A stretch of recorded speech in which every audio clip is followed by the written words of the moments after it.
growth process that you were saying, and I know that this might sound morbid and it's not meant to be, but one of my mottos that I live by is if you're not growing, you're dying. Yes. And it's this idea of like that stagnation, right? Or being stuck in one place. Right. And if you're not growing, then you're going to go the opposite way, right? So it's like if you're not growing, you're dying. And that could be in a lot of different contexts. It doesn't have to be literally translated in that way or perceived in that way. Right. But one of the things that popped out to me was, one, you had fear of losing your job. Yes. Right? When all of this happened, you were like, man, like what's going to happen to me if I talk about this? You know, and so there's that initial fear, which prevented you from seeking resources initially, right? Yes. It was like, okay, I'm just going to keep shoving it down, posture up, keep going, you know, survive it. And like you were saying, you're like, I was surviving, not thriving, you know, in that moment. But there was this overarching fear, and you're like, I love my job. I don't want to lose that, so I'm not going to say anything, and I'm just going to keep suffering. I'm not going to thrive at all. But then there came a point where you're like, man, I don't know if I can take this anymore. So there's that kind of rock bottom, like you said, of like, you know, I'm at my tipping point. I'm overflowing here. And the word that popped up to me was courage. You had the courage, and even though it was like, ooh, maybe I can say this in a joking way, and I do that too. I have that tendency of like, well, maybe if I say something that like I actually mean, that I'm kind of serious about, but like in a joking way, that I can kind of be like, you know, just kidding or whatever. But I still think that there's that courage in that, you know, and you going to someone who you trusted, that you thought was a safe space to say, hey, like, you know what's funny? Like, this has been happening, and it's not funny, right? But like saying, hey, you know, do you know what's kind of funny? And I wrote good on her that she didn't brush you off, because she could have taken that joke and been like, oh, that is weird, or like, oh, that is funny, like, and just brushed you off and not addressed it. Man, I'm so glad she didn't do that. Yeah, like what an amazing act of awareness to have, to say, let's talk. And then, and this is a series of events that I'm kind of piecing together as puzzle pieces as you're talking. You have fear, then you have courage. Then you have someone who has the awareness of saying, hey, like, this is actually something we should address. And again, like, good on her. Because it could have gone the other way, and then you could have felt even more fearful. Because you could have said, okay, well, they're not really there for me, they don't really see it as a problem, like now I don't want to reach out to anyone else, because I took that like scary step forward to address this, and then they brushed me off. So good on her to have that awareness. Absolutely. And then she encouraged you to seek resources through talk therapy, which made you more comfortable talking about these things. 100%. So then you take that comfortability that maybe wasn't like the most comfortable, but still more comfortable than it was before, because you're having these conversations in a therapy session, that you are then able to write down your experiences and share that within your organization of like, hey, this is what I'm going through. And that was learned behavior. You know, you hadn't prior to that really done that before, right? And then because you did that, people within your organization felt seen and heard, because they felt like they could relate to you and that they weren't the only ones. And then they returned that by making you realize that you are seen and heard by giving you 19 toasters. Can you believe that? And I still have some of them today. I was getting teary-eyed when you said that. I was like, oh no. I was like, here it goes, here it goes. What an incredible chain of events. You know, and I think that, again, it's a testament to courage, to putting yourself out there, and I'm going to cry now. It's okay to cry. But also to recognize, because it is isolating. I have been in those moments where you feel so incredibly alone, and that like no one could possibly relate to what you're going through, and there's so much isolation in that.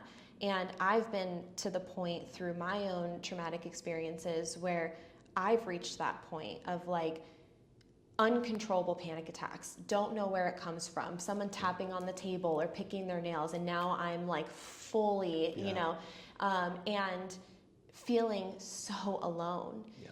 And to have that moment where you're like, we are a team. Yeah. And maybe you didn't know all of them as closely as some of them, exactly. and they're still sitting here and they're showing you through these acts of, I say like an acts of service, right? Of like saying like, here you go, like I see you and you're not alone. Right. That's incredibly powerful. And I think it's so important for anyone listening to understand that, especially like in your line of work, you may be on different assignments, different organizations, different states, but it's a community. Oh, 100%. It's a family, and you guys have to have each other's backs. And I think that it starts by that awareness of looking out for each other and having those conversations and sitting in the mud next to your buddy and saying, I'm not trying to fix you, but I want you to know that you're not alone. I'm here in the shit with you too. Absolutely. And I think that is healing. And when you can have those, because, and this is, I told you this before offline, the reason why I started this podcast in the first place is because I believe that conversations can save lives. I believe that the more we can share and spread our experiences, then it helps other people to know that they're not alone, and that there are other resources and people out there who have been through maybe not the same exact thing, but similar things. And there are ways to find freedom from that. Yes. And that's what, when you were talking to me, like, and you're like, man, like I did therapy and then, EMDR and brain spotting, and then, I was able to start medication that helped me to lay that foundation. I love the visualization of the flower bed. And now I feel more free. Oh, yeah. And I feel like more prepared. For, but not nearly as afraid for what's coming. Exactly. Those question marks that used to present with the anxiety, it's just gone. Yeah. It's just gone. It's send it. Give me whatever you have. Let's go. Give me what riddle we're going to solve today. We can do that together, because I know I've got a group of people that I can talk about saying, hey, this is what's working for me. This isn't what's working for me. And they can say the same thing, right? It's just that non-judgmental, supportive, not telling them what they want to hear, but really just like Sarah Lynn did, she was that mirror for me that said, yeah, I think this is a time to kind of address this directly. And I don't know if I have time to talk about one more little incident involving Sarah Lynn. So I actually told her this the other day, because I've been talking about it in some of these other talks, is when I was struggling the most, especially with the suicidal ideations, it got to the thinking process as far as who would my last text go to. I knew I didn't want my kids to find me or anything like that. And the crazy thing is Sarah lives pretty close to me. I had a house that I moved into about 4 years ago, shortly after that shooting, the bank robber shooting. And I was really proud of the floors and the walls, because I picked out the paint, I picked out the flooring. So I didn't want to do it in my kitchen because it would be messy. And so I was thinking about, well, maybe I'll just go out onto the lawn. And I was thinking about, who I would notify to come find me. And, and I chose Sarah. And it just kind of, I remember thinking about that. I didn't remember thinking what the actual wording would be, but I figured, she's our victim specialist. She marinates in trauma, and this is she's very good at what she does, and she'd be supportive. I also consider her one of my best friends. And so I kind of, as I was thinking through those morbid details, I kind of sat with that for about 2 or 3 weeks. And one of the things that kind of came up, because I'll write in the morning, and one of the things that came up was, would I want her to do that to me? And this is what you would do to a best friend. This is what you would saddle them with. Not to mention, the folks that would come over and process the scene are from our group, our evidence response team. I have a lot of great friends on that team. The last thing I want is them coming over and having to work through something like this. And so it was kind of interesting. ended up the other day telling Sarah, I had never told her before that she was going to be my last notification. And I was like, I'm going to be talking about this, whether it's on this podcast or in some other talks that I've given. I was like, I should probably tell her.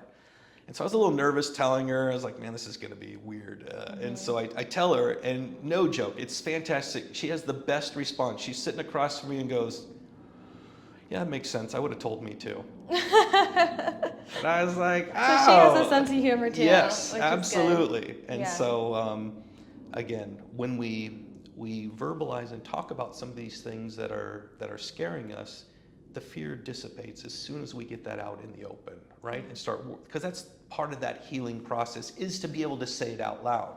I know in my work with people who have been, who have had suicidal ideations, the more they talk about it, proportionally, the far less they are likely to do it. Mm-hmm. And so that has been so important. I'm so relieved now when people mention it.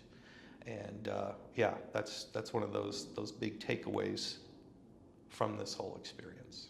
Yeah. Can you maybe just give a little bit more insight into the resources and the work that you're doing now within your peer support team? Absolutely. So yeah, the Employee Assistance Program is a peer-based support system for members of the FBI. And it's really anybody that's working with the FBI. So it's agents, professional staff, our task force officers, which are other officers or agents from other agencies. If they're assigned to the FBI, they are eligible. Plus, and this is the most important thing, their families. Their families are eligible for this kind of support. And the support we give, so we are not clinicians, we are not counselors or anything like that. We are, I'd say, people with resources is what we are. We have our contacts, but we're that person that you can, there's 100% confidentiality. And what will happen is somebody will hit me up, Wyatt, do you have a few minutes to chat? And sometimes they'll say things like, hey, it'll be EAP stuff, or can you put on your EAP hat? It's like, okay, no problem. So we'll go down and we'll talk, and people are working through just a myriad of things: work-life balance, stress, relationship issues, trauma issues.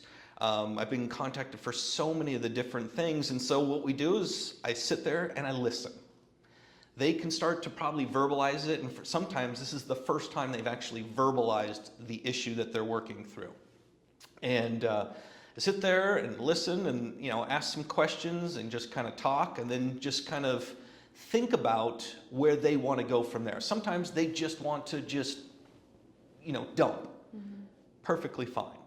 Sometimes it's, yeah, and I don't know what to do, and I think you've talked about resources before, or there's something that you've mentioned. Okay, yeah. I have turned on so many people to the therapist that I go to, and I tell them, hey, we'll try this one. If it doesn't work, we've got a list of other therapists that you can work through. Also, as the EAP program, we're trying to do a little bit more of a front load system rather than just be reactionary. So reacting to someone coming to us. We're trying to get into the squad meetings. So the different squads that work the different violations, get our face out there. Here are some of the resources that we can provide. If something comes up, some sort of a traumatic scene, we'll help with that. We've helped with agent-involved shootings. What we'll do is, agent-involved shootings. So after the shooting is done, after they've provided their statements, it'll be a very small group, whatever the group that was involved in the shooting, and we'll sit together and we'll have a conversation. And I think where EAP has gotten a bad rap before is they think we're going to come in there and make people talk about their feelings. I'm not going to make anyone talk about anything they don't want. In fact, one of the things that and I stole this from Billy's place, is when you're a part of the group, you are welcome 100%. Nothing is off the table. Everything is confidential. If you would like to just sit there and support our group, we are so glad that you're here. But I'm not going to look at you and say, hey, Paige, how did this make you feel? I'm not going to do that, because that's not something I would want somebody to do to me. Right. I wouldn't want somebody to look at me with doughy eyes and go, oh, how'd that make you feel?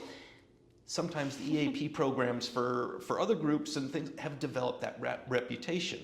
And that's just not, it doesn't help grow the program and get it out there. And I want it to be a conversation, a normal conversation about an abnormal event. Mm-hmm. And that's so much what we're going to do. Is, we had one group not too long ago that it was a child homicide. And so they went out to the scene, and then the case agent has worked the scene and then had to go to the autopsy for the small child. I think it was a 4-year-old child or something like that.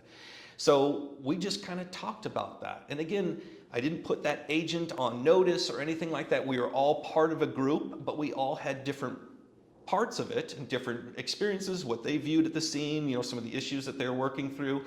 And it was just, we made it a conversation, with the goal being, you don't need me there to have that conversation. You can talk about this with the people there, and just know that, okay, well, I said there were some resources. I'm having problems sleeping. I'm having problems with my diet. I'm having problems X, Y, or Z. Maybe I'll just hit him up, or one of our 15 peer supporters. To include, we have a couple chaplains. So it's, again, we won't light your fire, but we'll fuel it. If you come to us and say, this is what I want to do, we can help that. I try to shy away from the confronting the individual. I'll ask how people are doing, but I don't want to pry too much unless there's some sort of a need to do that. Yeah. Yeah. We also have, EAP has what's called this post-critical incident seminar. And that's for agents from around the Bureau who have been involved in critical incidents such as shootings, mass casualty incidences, you know, some violent, we work a lot of violent crimes against children, those kinds of things. So after being exposed to those for whether it's once or for years and years and years, some things start to accumulate. So we have a conference for these agents, the professional staff, and their families, where we talk about mindfulness. We talk about diet. We talk about meditation. We talk about therapy. We talk about all the different things that are out there that if you haven't tried them, maybe give it a try. We do yoga, you know, we do sound baths. We do things that people would not normally do, and it may have developed some sort of a negative connotation over the years. But what we try to say is, well, you were looking at it from a certain lens at that point. What if we explore it just a little bit different? Now look at that through a different lens. And that's what so much of what I've had to do in my experience. The way I looked at therapy or medication once upon a time, I've had to look at it through a different lens, and it's made all the difference. Well, and what a far way it's come. You know, wellness has evolved Yes. over time. You know, we were talking before, when I walked into the academy 8 years ago, people were like, what? Yeah. You know, and now you're like, we have conferences with sound baths and Yeah. yoga. It's like, Isn't that you know, crazy? but it's great. And I think that, one, it's how can we get as many resources out there as possible? Because it's not a one size fits all. Yes. You know, there's going to be one thing that works for you that might not work for the person next to you. Right. I also think having this mentality of like making it normal. And I think that a lot of the fear can also come from peer judgment. Yes. And if something doesn't work for you, that's okay. Right. You know, but I think that historically there's always been like this, like, well, it's not for me, and therefore I don't think it's for anyone. Right. And I think changing that mentality of like, you know what, like it's not for me, but maybe it's for you, and like we're going to be open-minded to whatever works. Like we're focused on the results, you know, and getting you the things that you need to be able to thrive and have that longevity in your life. Right. I wanted to ask you, because I going back to what you said before about the victim mentality, I related to that because I used to be that way too. Mm-hmm. Of like, why me? Why did these things happen to me?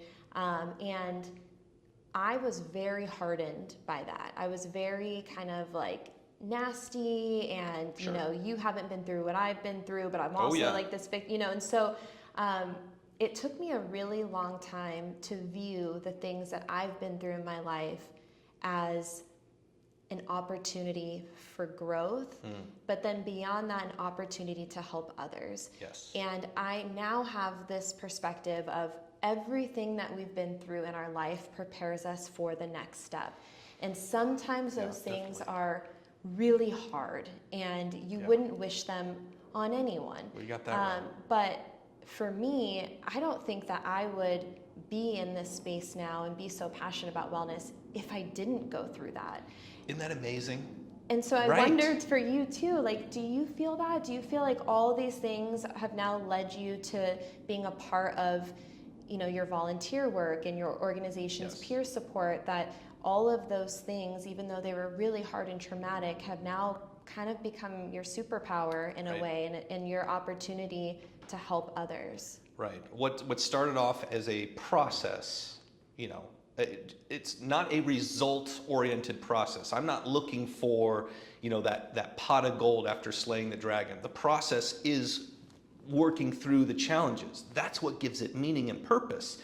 And so, yes, that's why I'm no longer anxious or I would say, sometimes there is a little bit of anxiety, but it's acute, right? It doesn't last and hold on like it used to.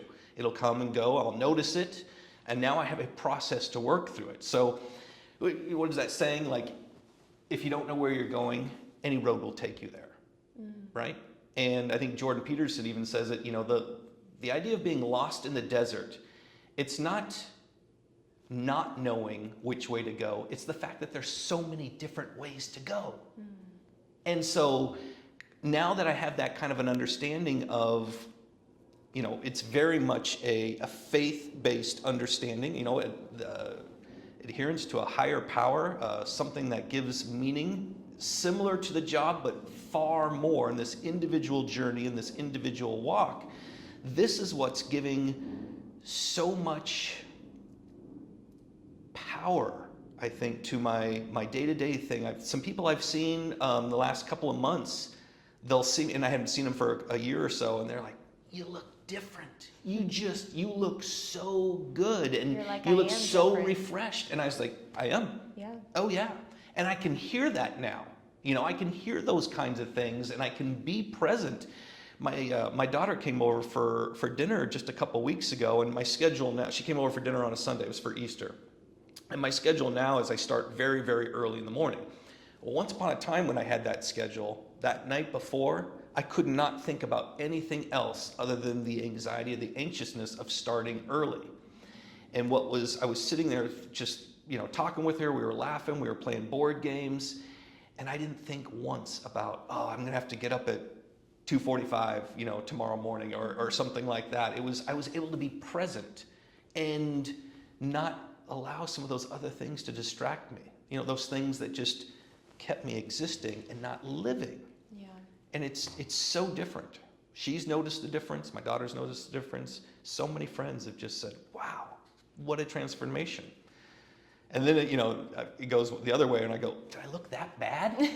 Like, no, we were just a little worried about you. And so, that's one of the things that it means a lot to me to have those people like Sarah. As I'm working through this journey, I'll never forget it when she said, "I don't always love what you're doing, but I love you." And I was like, "Ooh, that works." That works right there. That's that unconditional, non-judgmental support. I wasn't used to that. I certainly wasn't used to that. And I was by far more judgmental about my own actions and things like that. The inability to celebrate some of the different accomplishments, it was just checking boxes. And again, it was results oriented as opposed to the process. The process right now is fantastic. I love this. Journey. It is.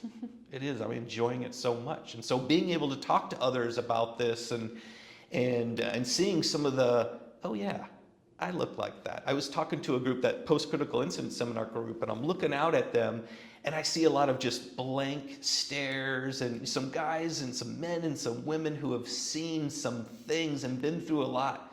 And I'll look out there and I'll go, "Whew, I wonder if I looked like that once upon a time," because I attended that conference as an attendee a couple of times. Yeah. And just thinking about the progress that I've made, and if I can do it, anybody can do it. It's just being just that willingness to be a little uncomfortable. Yeah. And I think that at everyone's core, regardless of what you've seen, what you've experienced, what assignment you have, I think at the core, everyone wants to have that longevity. Yes. And wants to thrive, Yeah. and wants to have a long and successful career, of course, but Right. life, and life 100%. after retirement, and what does that look like? Right. And I know that I shared this, and I've shared this maybe a couple times. My favorite quote of all time is the great aim of education is not knowledge but action, right? So it's yes. like, I how love that. can we educate ourselves and recognize? And I think we are at that point of recognizing, okay, cumulative trauma does things to people, and people need resources, and there are resources out there, right? And so I think that there has been an issue that's been identified of like, okay, these things are going to impact people and they're going to need resources. And I think there's more education out there than there ever has before, about what types of resources maybe there are, what types of things are happening, suicide rates, things of that nature. Yes. But the next step is action, right? It's getting people and organizations to actually implement these things, right, and to take action to be able to support themselves and their people. How do you think that organizations can do a better job at doing that? And then how do you think individuals can take ownership and responsibility of their own wellness as well? Yeah, that's a great question. I think it starts with a grammatically incorrect sentence of adding two negatives. Don't do nothing. Anything that you try with that goal in mind is going to be good, even if it's the wrong thing. Don't do nothing. We talk about when we're shooting, right? When we're shooting multiple rounds at a target, if you're not squared up to your target, let's say my hips are a little bit off, my recoil ends up going off, so you're not getting those good quality shots. You have to square up to your target. Just like in these issues that we're working through, you have to square up with it. That mirror that you're looking at that's saying, ooh, how did I get here? Or I don't know what to do. Stay with that. Stay with that. Find people who do know what to do. There's a lot of great programs here, even just in the Phoenix area. The FBI is using other agencies' programs and looking at their examples going, oh, you guys have got this figured out. Oh, I like that. We're going to steal that, and we're going to use that in our program. So as an organization, I don't know if it's realistic to think your organization is going to save you. In the FBI, there's about 40,000 employees scattered throughout the United States and 37 legal attaches around the world. It's just not practical to think that an organization is going to be able to meet Wyatt's needs. But they can encourage Wyatt to meet his own needs. They can encourage, and they do. They do. They send out the right words. They say, they have the different resources that are available. We also have a mission, and that mission is extremely important. What is a good understanding, and it took me so long to understand, is that I'm part of this mission, right? I am a part of this mission. If I, at once upon a time, thought I could do this 3-4 hours sleep at about 60%, I'm good. I'm still helping the mission. I can still do more than some of these people can do at 100%. Not sustainable. Not sustainable. Because at the end of the day, as soon as I'm not able to help support the mission's going to keep going. And they're going to thank me for my service and kind of send me out the door. And like you said, I'm going to get to retirement and go, oh, now what? What now? Yep. Now what? So the whole idea was never to just limp to the finish line of retirement. And so that's why it is so important for people to just kind of embrace and square up to those issues. The ones that we go, ooh, not now. Like I did when I was badging in. Ugh, not now. Put that aside. That's scary. And so with the organization, it's tough, but you can certainly empower the people to keep sharing their stories. We have incredible stories in our organization and in law enforcement in general. There's quite a few groups out there, whether they're DOD or different groups that have been in combat, that have been in worked through some tough issues, and now they're starting to kind of turn the corner and realize how important mental health and mental health support is. It's not that they were waiting for their organization, their parent organization. That just leads to so much frustration, because that self-righteousness of, hey, I'm following the law, I'm following FBI policy, I'm following God's law. You guys need to support me. That just is so frustrating. In fact, that's probably one of the more embarrassing things, that I had that mindset. hey, you have to protect me. I did everything correct. You trained me to do this. I've sweated, I've bled, I've cried for this organization and done all sorts of things. You have to help me. And so, the answer would be then is, well, I think we're going to find somebody else. We're going to kind of just put you off to the side and, you just hang out there and not get into anything else. That was even more frustrating, is when you almost become marginalized and moved on. And they have to do that. The FBI has to do that. They have a mission. But at the same time, that doesn't mean, like we were talking about before, I don't need to set myself on fire to keep other people warm. Yeah. That's not self-sustaining, obviously. Yeah. And I think too, it's like, to me, the word that came in my head is, between the individual and the organization, it's a partnership. Yes. And the organization should provide resources and education and a culture of wellness, right? Where they are supporting that, and it's not stigmatized. You don't feel like you have fear of losing your job if you need to go to a therapist to talk about things that you saw. Right.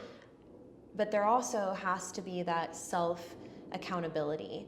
And I think so often, because it goes back to kind of that victim mentality of like, it's like, why me? Or like, why aren't you helping me? Right. I do think that it has to be a really well-oiled partnership. Right. And I think there has to be accountability on both ends and responsibility on both ends.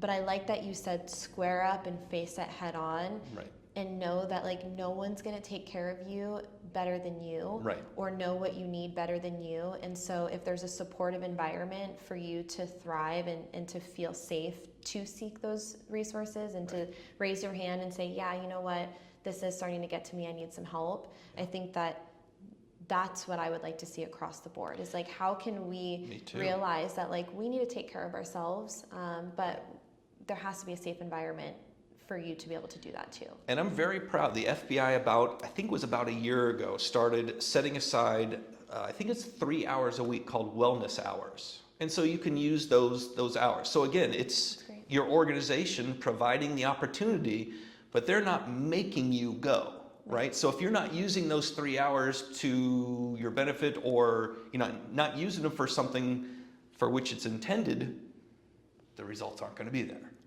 Right? And it's still going to accumulate. So we still have to be able to say, okay, this time is set aside. My organization is allowing this time and saying that this is important. And it is. It is so much more important than I was taught in the academy and even prior to that.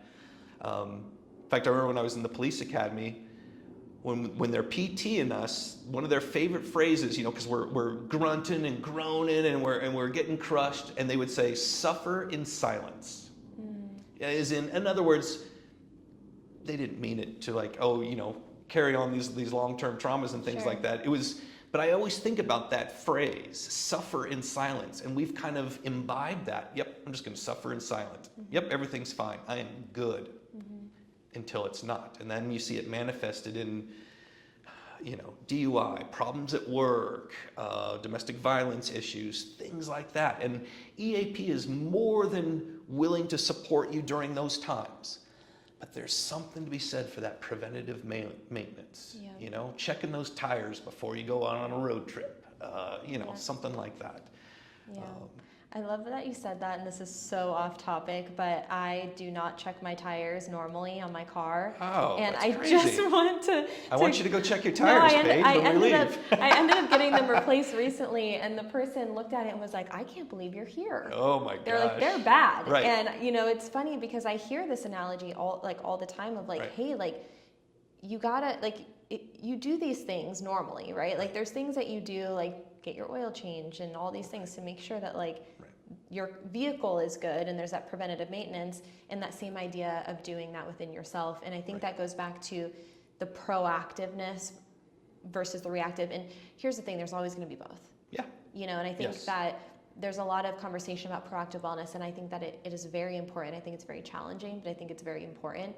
Right. But there's always also going to be reactive, right? So how can you get in front of some of the things? How can you offload those things? Because we know that the things that you experience on the job, you can't prevent that from happening. Nope, not at all. Like those are going to happen. It's a matter of, it's not if, it's when. And it's how many, it's how severe, right? So Right. how can you have the resources in place? And I think you said that you have like a plan and a system in place that now helps you Yes. to be able to offload some of those things so that you don't end up in that space again where you're having suicidal ideations Right. and you're at this rock bottom of isolation and don't want to keep going, you know. Right. And we know that a lot of people have been there, and unfortunately a lot of people have lost their lives. So how can there be proactive and reactive measures, and how can we keep having conversations like this that, you know, make sure that there are resources and conversations being had to make people feel safe? It's really looking at it through a different lens, right? I think for me, it's kind of identifying what is working for me, what's a priority for me, and then maintaining that, and then doing a good periodic self-check of, hey, is this still working for me? As opposed to, hey, my vehicle drives just fine, it's getting me everywhere I need to go, I don't need to check those tires, because obviously if there was something wrong, there'd be something wrong with it. Doing that preventative maintenance, and for me that begins with, there's two things that I do religiously in the morning. One is I jump in my cold plunge.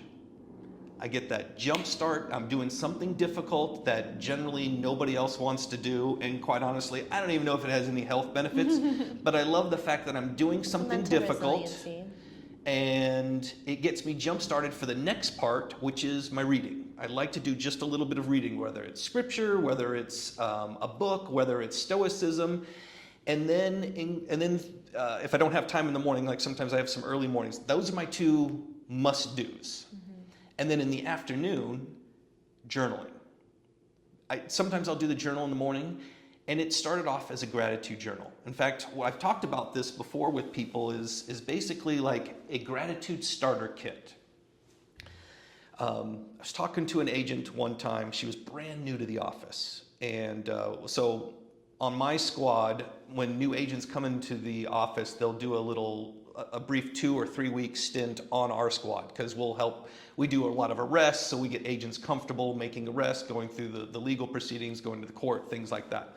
So we're sitting doing surveillance and watching this guy and getting ready to grab him up, so we're just chatting. And she's got a really unique background, but the part that jumped out at me, and this, I don't even remember when this was, it was like 7 or 8 years ago. She talked about she buys herself flowers every week.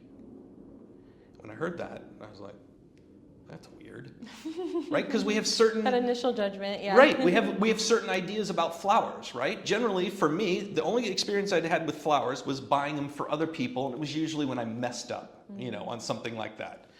Or I've heard people say, well, I hate it when I get flowers. I don't like them. So again, there's that lens.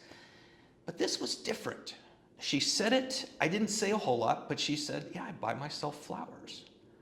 And so I started, after the divorce, when I was living on my own in an apartment, I got a journal, and I got those $3, the cheapest flowers you can get, because I'm cheap. You got the cheapest flowers that you can get. And I would put those on my table where I sit in the morning.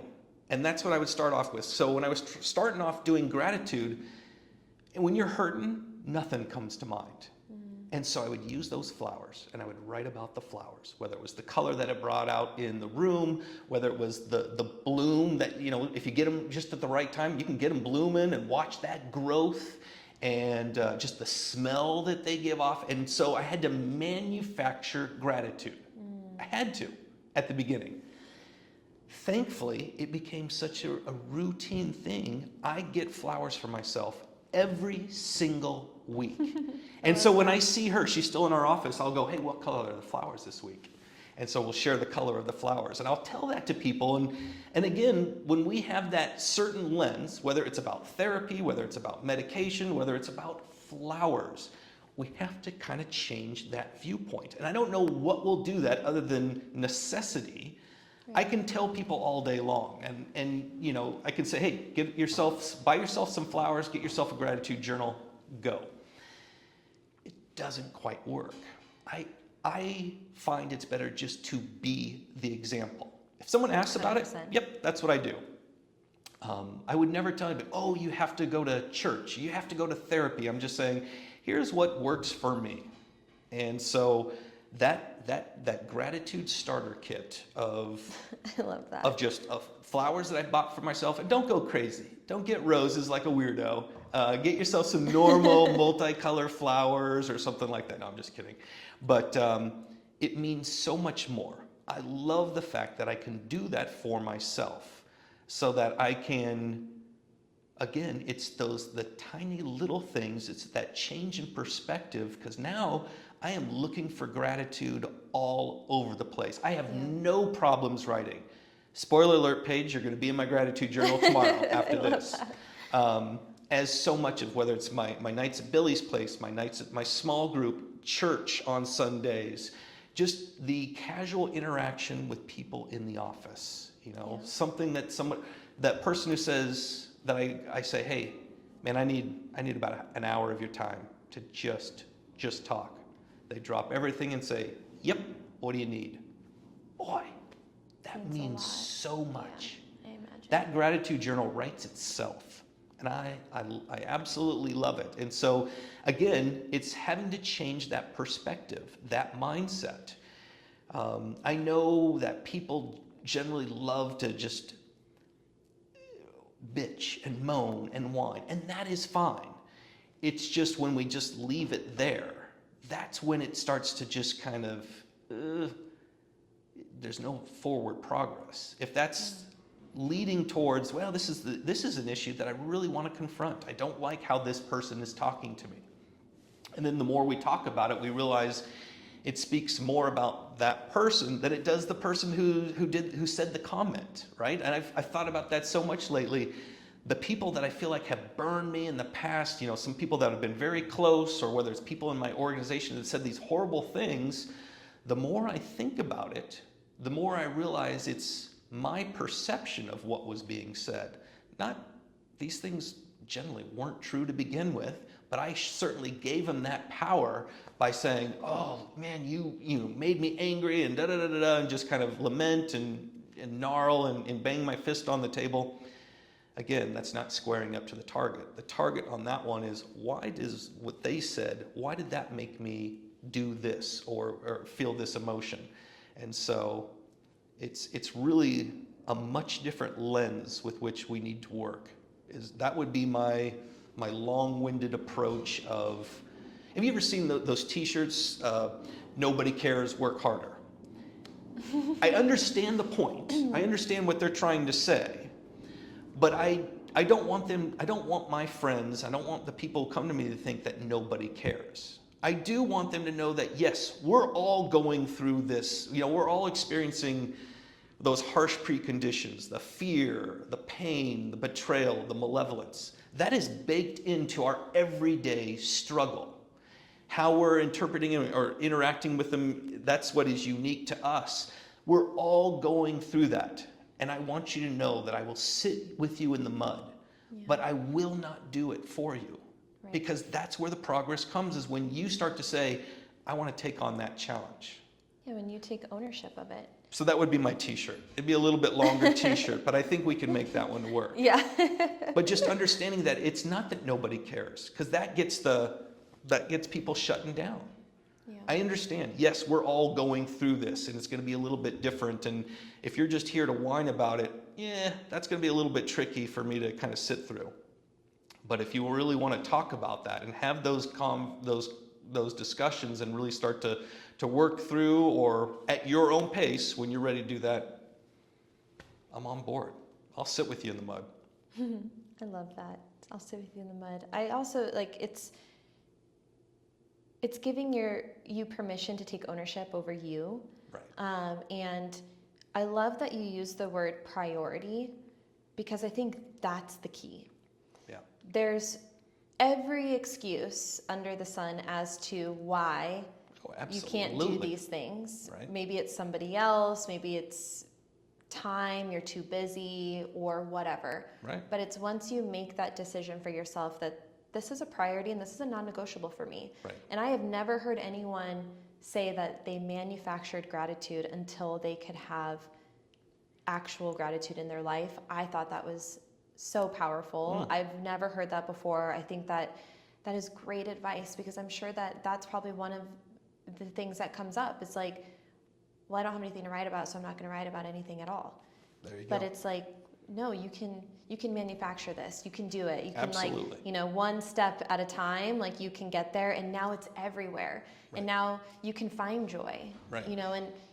And I would imagine there's so much darkness in what you do, Sure. and the people that you experience and the things that you see, that you have to counteract that with joy and gratitude in other areas of your life, you know, to kind of, and it rewires your brain. Gratitude actually quite literally rewires your brain. There's science behind this, so sure. look it up. Yeah. But I have one final question for you before we wrap up for the day. But what words of wisdom would you give to someone who's earlier in their career in the context of wellness? Maybe something that you wish you would have known, or something that's really helped you along the way that would help them. Yeah, I'm thinking of first of all, read. I'm thinking of a quote from one of my favorite books called Grit by Angela Duckworth. And in it she said, I don't know if it was her quote or if she's quoting somebody else, the greatest suffering is caused by the lies we tell ourselves. What are the lies that you're telling yourself? What is that narrative? Oh, I'm in these horrible neighborhoods. I'm dealing with all this trauma.